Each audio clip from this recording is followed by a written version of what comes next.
Welcome Bardhaman. আমরা শুরু করছি ইবি টকিজের দ্বিতীয় এপিসোড। আমার সঙ্গে রয়েছেন বর্ধমান তো বটেই, দক্ষিণবঙ্গের অন্যতম পরিচিত রাজনৈতিক ব্যক্তিত্ব মৃত্যুঞ্জয় চন্দ্র, বিজেপি নেতা।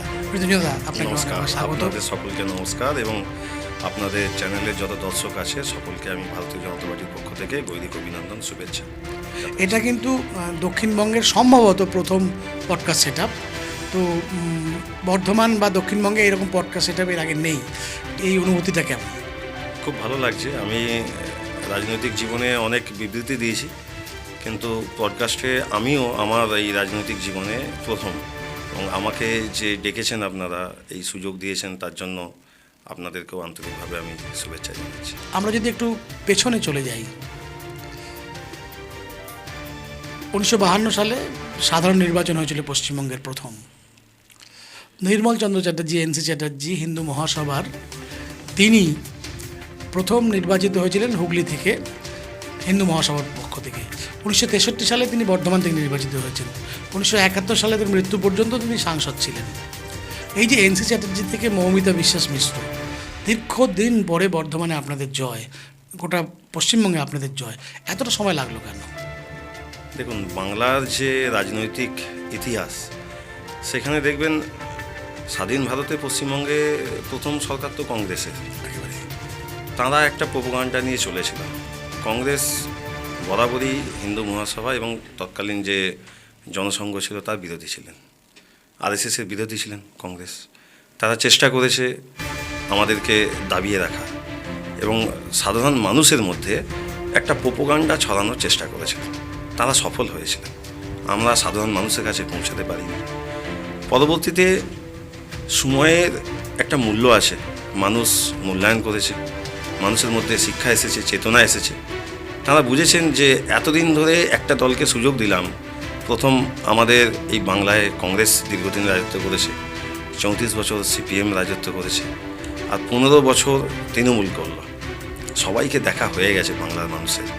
তাই তারা কেন্দ্রের যে নরেন্দ্র মোদীজির উন্নয়ন, সেটা প্রতিনিয়ত এখন সোশ্যাল মিডিয়ার মাধ্যমে বা টিভিতে, প্রিন্ট মিডিয়া, সব কিছুর মাধ্যমে দেখছে। তাই মানুষ তাদের পছন্দ বেছে নিয়েছে, না তাই আজকে এই রেজাল্ট আমাদের হয়েছে।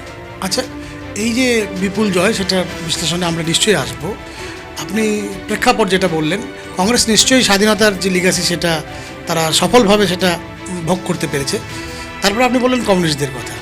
আচ্ছা, কমিউনিস্ট মতাদর্শের এরকমভাবে স্প্রেড হয়ে যাওয়া, সেটাই কি হিন্দু মহাসভার বা পরবর্তীকালে জনসংঘের পশ্চিমবঙ্গে উত্থানের ক্ষেত্রে একটা প্রতিবন্ধকতা ছিল? একদম, ওনারাই মূল প্রতিবন্ধকতা তৈরি করেছিল। যেভাবে যুব সমাজকে তাদের মধ্যে দেশবিরোধী মানসিকতা তৈরি করে দেয়া, মাওবাদী তৈরি করে দেয়া। অ্যাকচুয়ালি কমিউনিস্ট যারা, তারা পিছিয়ে পড়া সমাজকে নিয়ে রাজনীতি করতে চেয়েছে। আর এই পিছিয়ে পড়া সমাজকে তারা খুব সুন্দরভাবে ইউটিলাইজ করেছে, যাতে তারা ক্ষমতায় থাকতে পারে। আর দেশের উন্নয়ন নয়, তাদের সংগঠনের কিভাবে উন্নয়ন হবে সেটাই তারা ভেবেছিল। আর বেছে বেছে আমাদের জাতীয়তাবাদী যত সংগঠন ছিল, তাদের কিভাবে ক্ষতি করা যায় একদম প্রি প্ল্যান বসে করেছেন।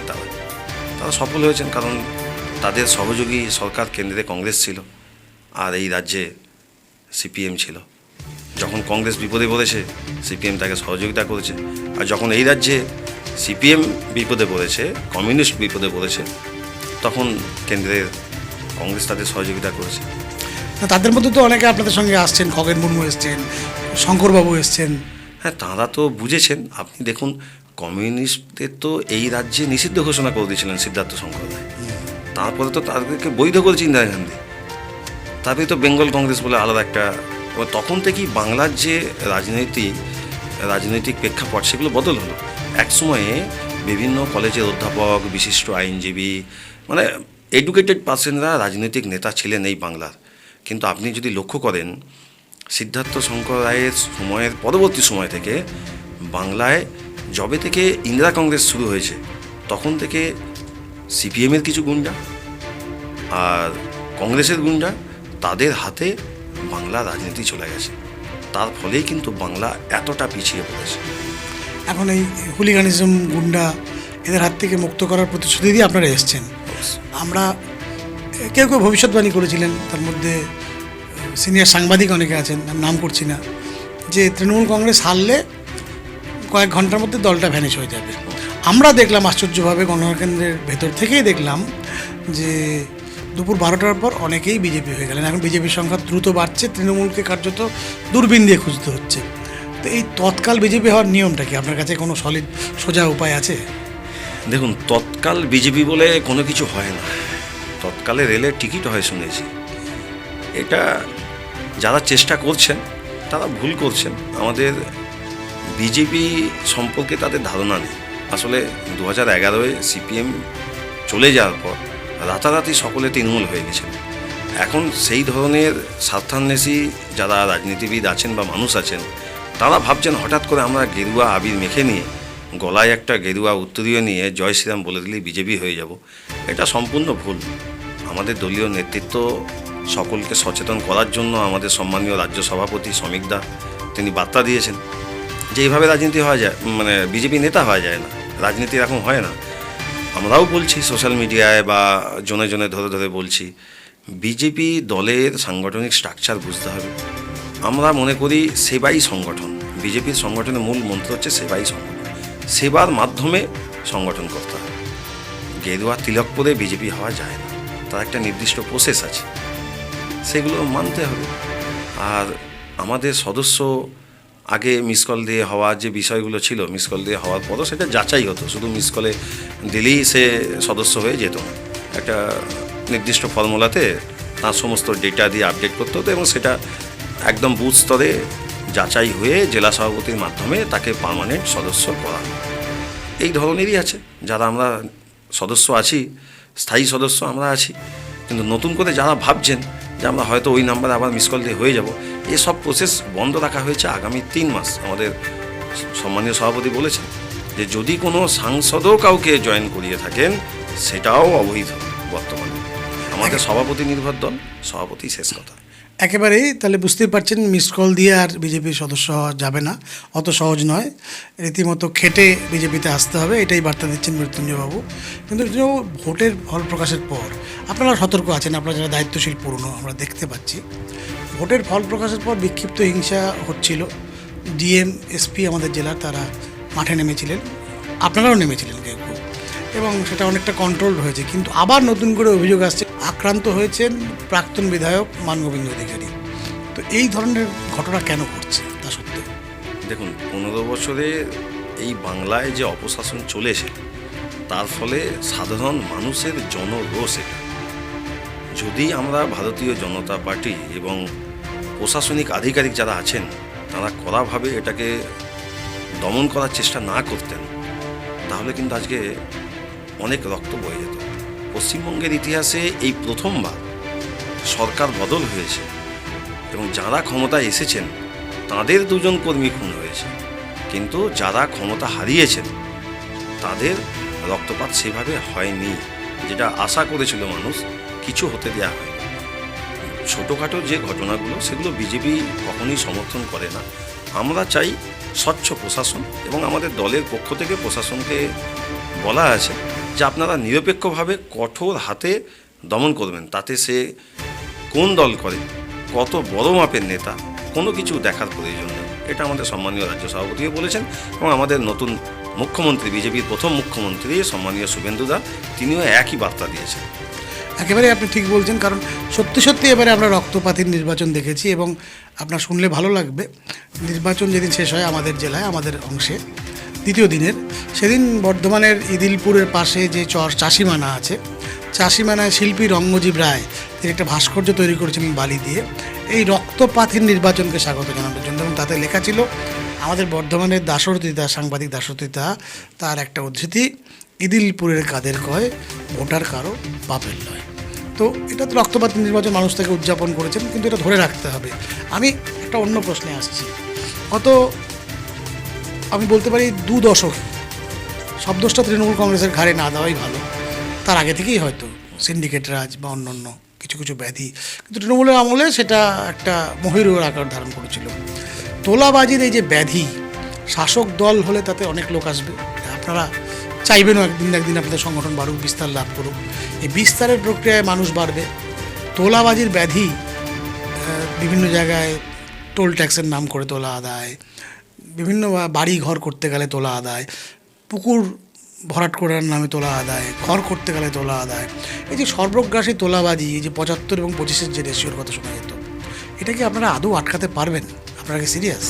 একদম, এটা আটকাবো আমরা। সেই প্রতিশ্রুতি দিয়েছেন আমাদের ঊর্ধ্বতন নেতৃত্ব এবং আমাদের নিচুতলা পর্যন্ত সেটাই বলা হচ্ছে।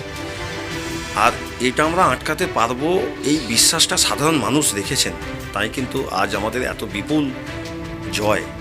এই জয়ের পিছনে আমরা যে প্রতিশ্রুতি দিয়েছি, সংকল্পপত্রে যা যা বলেছি, সেগুলো কিন্তু বাস্তবায়িত হবে। আর আপনি যে তোলাবাজির কথা বলছেন, এটা সিপিএম প্রথম শুরু করে গিয়েছিল, আর তাদের ফেলে যাওয়া চপ্পলে পা গতিয়েছিল আমাদের তৃণমূল কংগ্রেস। তাই তৃণমূল কংগ্রেসের ঊর্ধ্বতন নেতৃত্ব সেই টাকার ভাগ নিয়েছে বলেই কিন্তু আজকে নিচে তলায় প্রধানমন্ত্রী আবাস যোজনার বাড়ি, সেখানেও 20,000 টাকা দিতে হয়েছে। মানে টাকা ছাড়া কোনো কাজ হতো না, এমন মানুষের ধারণা হয়ে গেছিল যে কোনো তৃণমূল নেতা যদি কোনো অন্ধ মানুষকে রাস্তা পার করে দেয়, তো তার কাছ থেকে ওই ভিক্ষার ডালা থেকে পয়সা নিয়ে নিত। মানে ওদের কাটমানি খেয়ে খেয়ে তোলাবাজি করে এমন অবস্থা হয়ে গেছিল। এটার বিরুদ্ধেই আমাদের আন্দোলন ছিল। মানুষ ভরসা করেছে, আমাদের নেতৃত্ব জানে কিভাবে তোলাবাজি বন্ধ করতে হয়। কারণ ভারতবর্ষের অন্যান্য রাজ্যে যেখানে বিজেপি ক্ষমতায় আছে, সেখানে এই ধরনের তোলাবাজি নেই। যেসব জায়গায় ছিল তাদেরকে কিন্তু সোজা করে দেওয়া হয়েছে। তার প্রকৃষ্ট উদাহরণ আছে ইউপি, বিহার। সেখানে তোলাবাজ, গুন্ডা, দুষ্কৃতী যারা আছে, হয় এনকাউন্টারে মারা গেছে, আর নয়তো জেলের ভেতরে আছে। কিন্তু বাংলায় খুব সুপরিকল্পিতভাবে পুলিশ প্রশাসনকে কাজে লাগিয়ে এই জেলের ভেতরে যাদের থাকার কথা, তাদেরকে বাইরে ছেড়ে দেওয়া হয়েছিল শুধুমাত্র ভোটের রাজনীতি করার জন্য। তাই আজকে যুব সমাজ ধ্বংসের পথে। তোলাবাজি এই বাংলার বেকারত্বের মূল সমস্যা। তোলাবাজি এই বাংলার যে অর্থনৈতিক পরিবেশ, সেটা ধ্বংস হওয়ার মূল সমস্যা। ছোটোখাটো ব্যবসাদার সকলে তোলাবাজির জন্য আকৃষ্ট, মানে অতিষ্ঠ। তাই এইটা বন্ধ হবেই। আমরা সেই প্রসেস এখনই শুরু করেছি। তবে হ্যাঁ, আপনারা যদি ভাবেন যে রাতারাতি বন্ধ হয়ে যাবে, সেটা কিন্তু হবে না। কারণ আমি একদম গ্রাউন্ড স্তরে কাজ করি, সেখানে লক্ষ্য করছি অনেক বিজেপি কার্যকর্তা আছে যারা করে বিজেপি, কিন্তু তাদের কাছে ওই শ্যামাপ্রসাদজির আদর্শ এখনও সেভাবে নেই। তারা শ্রমিক ভট্টাচার্য মহাশয়কে দেখছেন না, তারা মোদিজির জীবনী পড়ছেন না। তারা ভাবছে ওই পাশের বাড়ির কোনো একজন তৃণমূল নেতা, যার কিছুই ছিল না, সে দায়িত্ব নেওয়ার পর বাড়ি, গাড়ি, জমি অনেক কিছু করেছে, তো হয়তো সেরকম সেও করবে। কিন্তু তাদেরকেও বোঝানো হয়েছে যে এটা কিন্তু বিজেপি, আর দল উপর থেকে নজর রাখছে প্রত্যেকের উপর। যদি কোনো বিজেপি নেতা এই সুযোগে কোনো তোলাবাজি করে, কাউকে দলে ঢুকিয়ে নেওয়ার জন্য কোনো প্যাকেট নেয়, তাদের বিরুদ্ধে দল কঠোর পদক্ষেপ নেবে। বোঝা যাচ্ছে আপনারা কঠোর অবস্থান নিয়েছেন। তো আমরা লক্ষ্য রাখবো কতটা কঠোর আপনারা থাকতে পারেন, এবং আমাদের কাজ সেই পয়েন্টে হোয়ার দ্য সু পিঞ্চেস, যেখানে জুতোর যেখানে খটকা লাগবে সেখানে আমরা মানুষকে সচেতন করব। আমাদের সেটা কাজ, সতর্ক থাকবো আমরাও। তো আমরা একটা জিনিস লক্ষ্য করছি যে এই যে পরিবর্তনটা এলো, বিপুল পরিবর্তন, এই পরিবর্তন তো মানুষ কিছু আশা করে আপনাদের ভোট দিয়েছেন, এবং তার মধ্যে একটা জনকল্যাণমুখী প্রকল্প সেটা ছিল পশ্চিমবঙ্গে অলরেডি। আপনারা বলেছেন কোনো চালু জনকল্যাণমুখী প্রকল্প বন্ধ হবে না। আরও বেশ কিছু জনকল্যাণমুখী প্রকল্প অ্যানাউন্স হয়েছে। মেয়েদের বাসে পাড়ামুকুব হয়েছে, অন্নপূর্ণা ভাণ্ডার দ্বিগুণ হয়েছে, বার্ধক্য ভাতা, বিধবা ভাতা এবং অন্যান্য ভাতা সেগুলো বেড়েছে। কিন্তু আপনারা তো বলেছিলেন যে ভাতা নির্ভর সমাজ নয়, কর্মসংস্থানমুখী সমাজ গড়তে। তাহলে সেটা কি মানে এখন প্রায়োরিটি থেকে চলে গেল? শুধু কি ভাতার এই যে একটা আপাত জনকল্যাণ, যেটা অভিষেক বন্দ্যোপাধ্যায় বলেছিলেন যে ওয়েলফেয়ার পলিটিক্স, আপনারা কি ওয়েলফেয়ারের স্রোতে গা ভাসালেন? না, প্রথমত আপনার প্রথম প্রশ্নের উত্তর দিই যে আমরা এই পশ্চিমবঙ্গকে নতুন করে তৈরি করতে চাইছি। আর এই কাজে আপনারা সংবাদ মাধ্যম, গণতন্ত্রের চতুর্থ স্তম্ভ, আপনাদেরকে নিরপেক্ষ ভূমিকা পালন করতে হবে। কারণ আপনারা হচ্ছেন আমাদের কাছে আয়নার মতো। যখনই কোনো ভুল করবো আপনারা ধরিয়ে দেবেন, এর জন্য আপনাদেরকে স্বাগত জানাচ্ছি। কখনও দ্বিধাবোধ করবেন না যে শাসক বলে তাদের কোনো দোষ আমরা দেখব না। এটা আমি একজন বিজেপি কার্যকর্তা হিসেবে আপনাদের কাছে অনুরোধ করছি। দ্বিতীয়, আপনার যে প্রশ্ন যে ভাতা নির্ভর নয়, মানুষকে স্বনির্ভর করা। দেখুন, এতদিন ধরে বাংলার মেরুদণ্ডটাকে যেভাবে ভেঙে দেওয়া হয়েছে, হঠাৎ করে আপনি তো কর্মসংস্থান দিতে পারবেন না, শিল্প তো রাতারাতি হয়ে যাবে না। যুব ছেলেটা 1 মাসের মধ্যে কাজ পাবে না, তার রোজগার হবে না। যাকে আমরা কোনো বাড়ির মহিলাদেরকে যে ভাতাটা দেয়া হচ্ছে, যেটা অন্নপূর্ণা ভাণ্ডার বলে আমরা একটু বেশি অঙ্কে দেবো ভেবেছি, তার স্বামীর রোজগারটা বেড়ে যায়নি রাতারাতি। তাহলে এই প্রকল্পগুলো এখন চালু রাখতেই হবে, নাহলে মানুষ সমস্যায় পড়বে। আর সরকার তো মানুষের সমস্যা সমাধানের জন্য, মানুষকে সমস্যা ফেলার জন্য কিন্তু নয়। আমাদের ভারতীয় জনতা পার্টি এমন কোনো পদক্ষেপ নেয় না যেটা সাধারণ মানুষ সমস্যায় পড়ে। তাই যে প্রকল্পগুলো ছিল, যেগুলো তৃণমূলের আমলে শুধুমাত্র মানুষকে ভিখারি করে রেখে নিজের কাছে টানার জন্য ছিল, তার পরিবর্তে আমরা চেয়েছি সাধারণ মানুষকে মাথা উঁচু করে স্বনির্ভরভাবে বাঁচতে যাতে পারে, তার জন্য ভাতার পরিমাণটা বাড়ানো হয়েছে। এমন নয় যে ভাতাকে আমরা গুরুত্ব দিচ্ছি, কিন্তু আপনি 1500 টাকায় কী হয়, 3000 করতে হবে। 1000 টাকায় কী হয়, সেটাকে ডবল করা হয়েছে। এটা ভাববেন না যে বিজেপি কোনো শিল্প করবে না, কোনো কর্মসংস্থান করবে না, শুধু ভাতাই দিয়ে যাবে। সময়ের সঙ্গে সঙ্গে সব কিছু পরিবর্তনশীল, সেটা পরিবর্তন হবে। আমরা আসামে দেখেছি, মহারাষ্ট্রে দেখেছি, বা উড়িষ্যায় দেখেছি সম্প্রতিকালে। আপনাদের ওরিয়েন্টেশনটা কর্মসংস্থানমুখী। আমরা আশা করব সেই দিকেই বিজেপি সরকার যাবে। এখনই টু আর্লি টু সে, সবে মধুচন্দ্রিমা মানুষের সাথে চলছে আপনাদের। আমি এখানে আরেকটা প্রশ্ন করছি, বাঙালির একটা হাঞ্চ, একটা দ্বিধা জড়তা, এই সরকার নিজে চলবে না আরএসএস চালাবে? এই যে প্রোপাগান্ডাটা আরএসএসের পিছনে লাগিয়ে দেওয়া হয়েছে বহু আগে থেকে, সেটা এখনও চলছে। আপনার প্রশ্ন সেই ধরনেরই। আরএসএস একটি বিশ্বের বৃহত্তম স্বেচ্ছাসেবী জাতীয়তাবাদী সংগঠন, সামাজিক সংগঠন, কোনো রাজনৈতিক সংগঠন নয়। আমি নিজেও একজন স্বয়ংসেবক, আমি দীর্ঘদিন সংঘের কার্যকর্তা ছিলাম। আমাদেরকে কোথাও রাজনীতি করতে বলা হয় না। তাহলে আপনি বলবেন যে নরেন্দ্র মোদীজি তিনিও স্বয়ংসেবক ছিলেন, আপনিও স্বয়ংসেবক, কী করছেন এখানে? সংঘ হচ্ছে ম্যান মেকিং মেশিন, মানুষকে তৈরি করা হয় ওখানে, জাতীয়তাবাদী মানুষ তৈরি হয়। সংঘের মূল বিষয় হচ্ছে শাখা। শাখায় কী হয়, কোনো রাজনৈতিক বিষয় চর্চা হয় না। আমি আমন্ত্রণ করছি সকলকে, যাদের সংঘ সম্পর্কে ভ্রান্ত ধারণা আছে, যে ভয় ভীতি ভুলে সঙ্গের শাখায় আসুন, দেখুন সেখানে কী হচ্ছে। সেখানে শরীরকে সুস্থ রাখার জন্য শারীরিক ব্যায়াম হয়, সেখানে ভারতীয় সংস্কৃতির যেসব নীতিকথা আছে সেগুলো পাঠ হয়, মনীষীদের বাণী পাঠ হয়, আর সবার শেষে একটা প্রার্থনা হয়, যেটা আমরা দেশকে ভালোবাসি, দেশের উন্নতির জন্য একটা প্রার্থনা।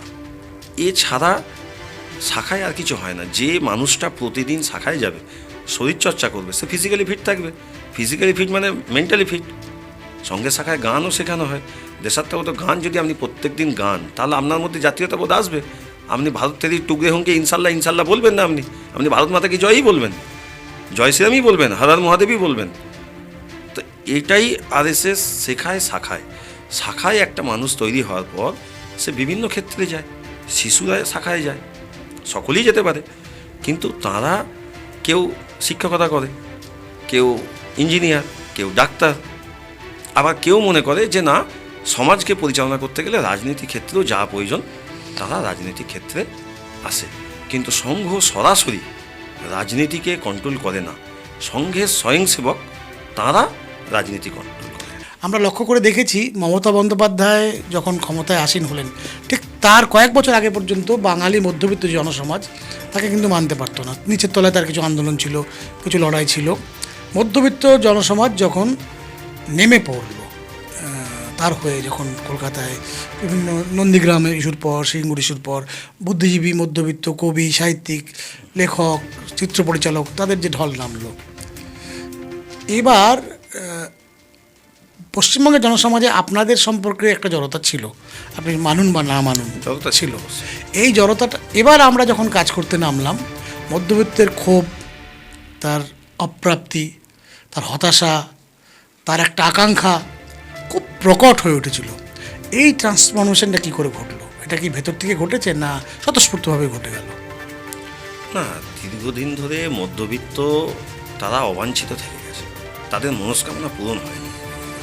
তাই মধ্যবিত্ত একটা সময়ের পর ভেবেছে, দেখুন কংগ্রেস করতো উচ্চবিত্ত শ্রেণীর মানুষরা, দেখবেন জমিদার বাড়ির লোক, তারাই কংগ্রেসের নেতা ছিল।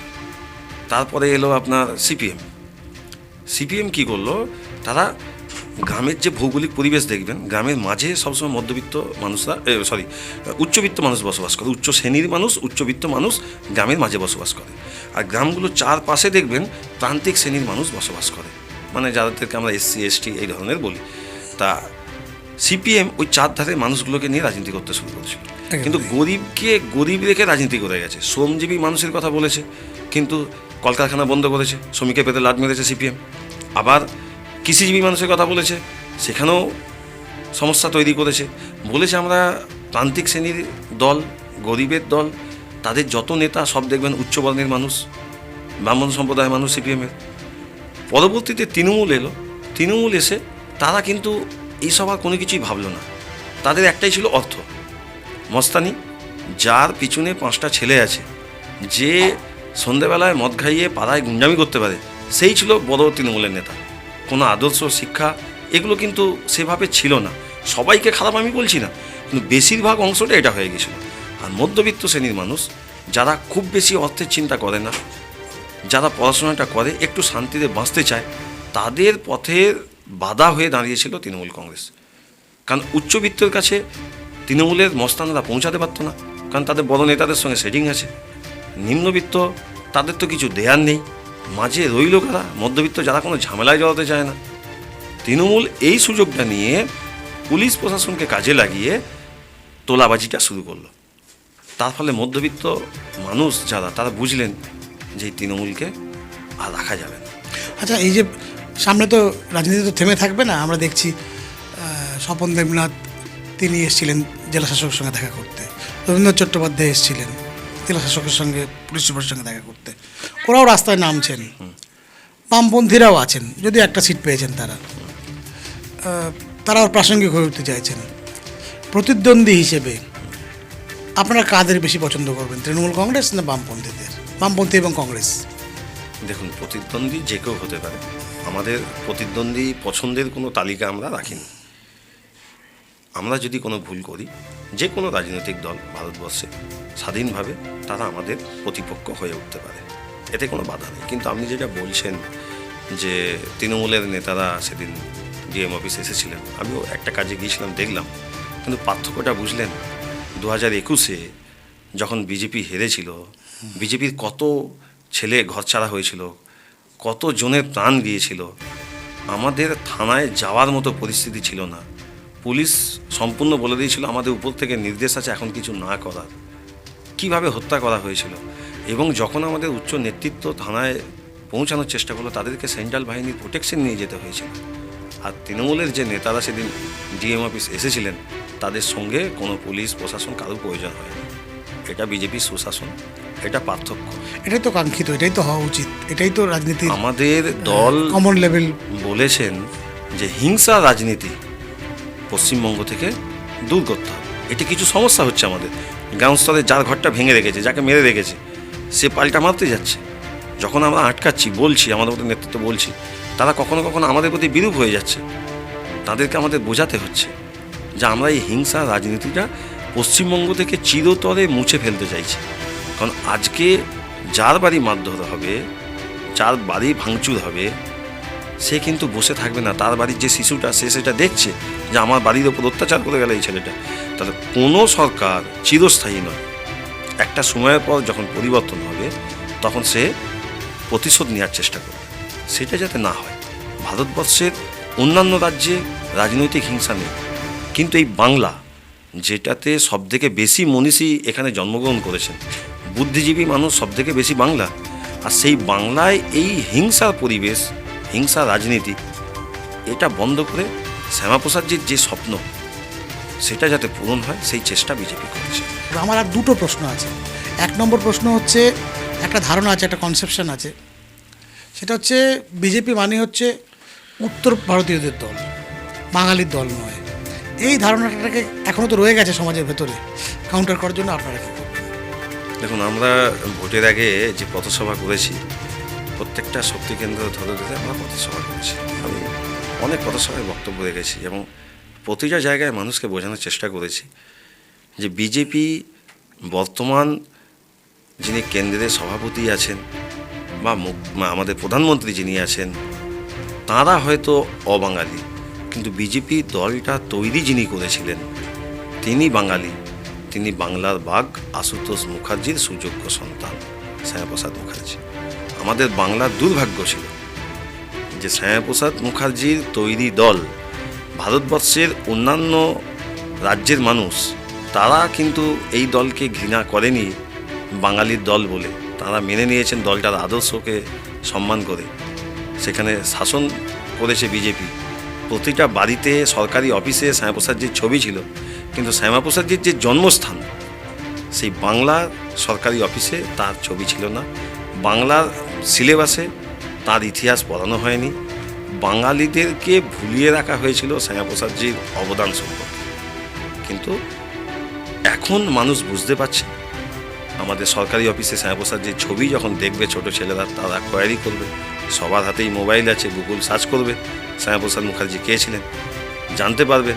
আর যত এই সত্যতা জানতে পারবেন যে বিজেপি তৈরি করেছিলেন একজন বাঙালি শ্যামাপ্রসাদ মুখার্জি, তত বাংলার মানুষ যারা এতদিন বিজেপি সম্পর্কে মিথ্যা বলে এসেছে তাদের প্রতি ঘৃণা করবে আর বিজেপিকে ভালোবাসবে।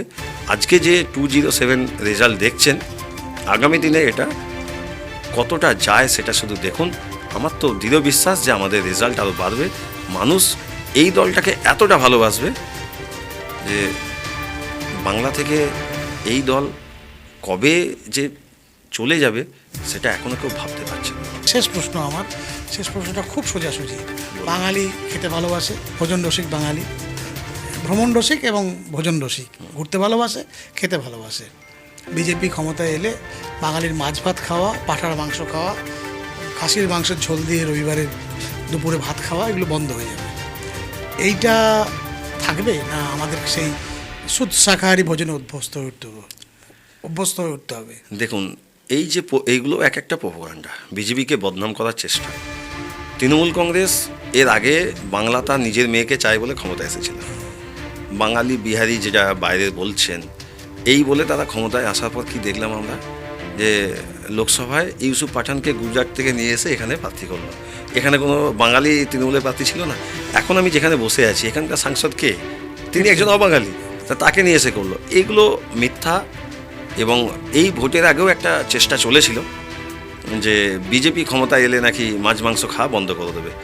আমি আপনাদের বলছি, বিজেপি দলটা ভাবে মানুষ কিভাবে ভালো থাকবে, কে কি খাবে সেটা তার ব্যক্তিগত রুচি। কারো খাওয়া নিয়ে রাজনীতি করতে হবে, বিজেপির এতটা খারাপ দিন আসেনি। যেগুলো ছড়ানো হচ্ছে মিথ্যা, সেটা প্রমাণ করার জন্য প্রথম দিন বিধানসভায় ক্যান্টিনে মাছ ভাত খাওয়ানো হয়েছে, সকলেই খেয়েছে। তাহলে মাছে ভাতে বাঙালি থাকছে, মাছে ভাতে বাঙালিও থাকবে, বাঙালি ঝালমুড়িও খাবে।